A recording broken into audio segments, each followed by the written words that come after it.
saya ingin memberikan contoh dalam hadis qudsi.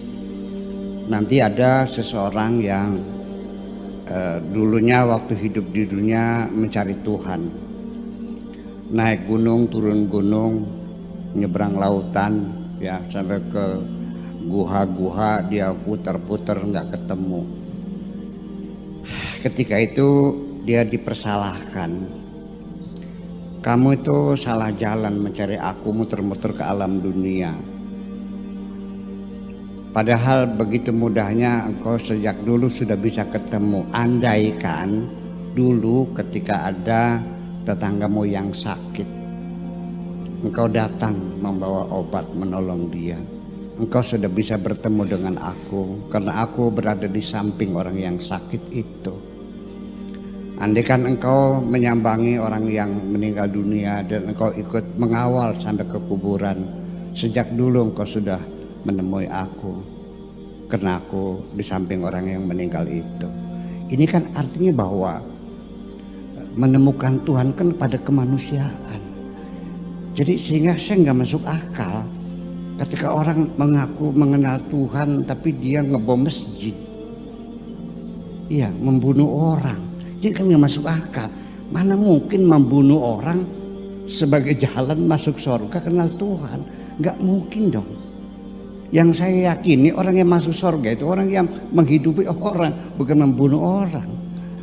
Ya, jadi yang namanya cinta pada akhirnya, ketika orang itu cinta kepada Tuhan, pasti akan mencintai apapun yang diciptakan oleh Tuhan. Sehingga seorang yang benar-benar mencintai Tuhan, ketika ada ular datang mau menggigit, dia bertanya, wahai ular, engkau menggigit disuruh siapa? Ya, ternyata ular bilang, ya semau saya, kalau semau kamu saya usir kamu.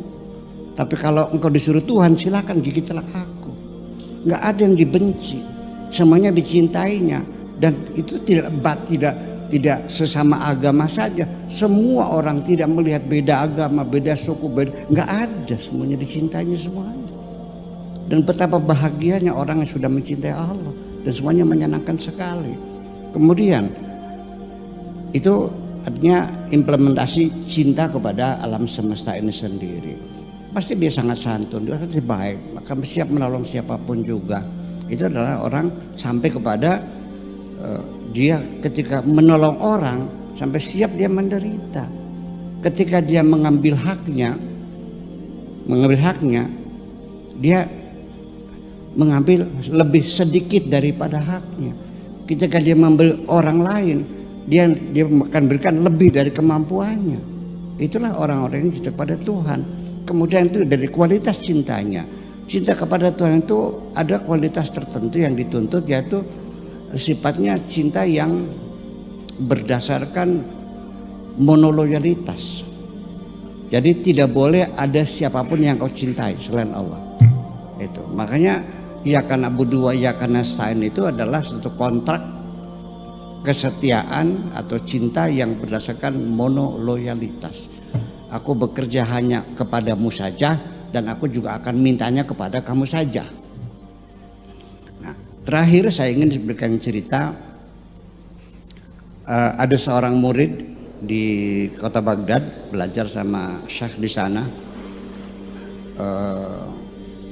Abul Hasan Syekh lah mungkin.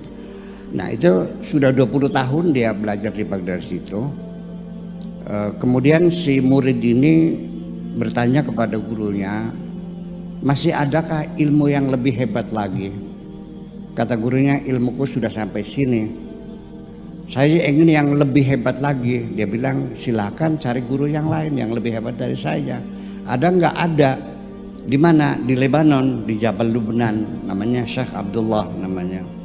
Berangkatlah dia ke sana. Dia menemui Syekh Abdullah. Dia bilang, saya mau ngaji di sini, mau belajar di sini. Kata Syekh Abdullah, saya sibuk sekali, tidak bisa membimbing kamu. Ditinggal pergi, dia ikutin, naik gunung, turun gunung, ya terus ikutin, tolong ajarin saya, nggak ada waktu, saya sibuk sekali, pulang lagi lah ke Irak lagi, sana ke Baghdad lagi.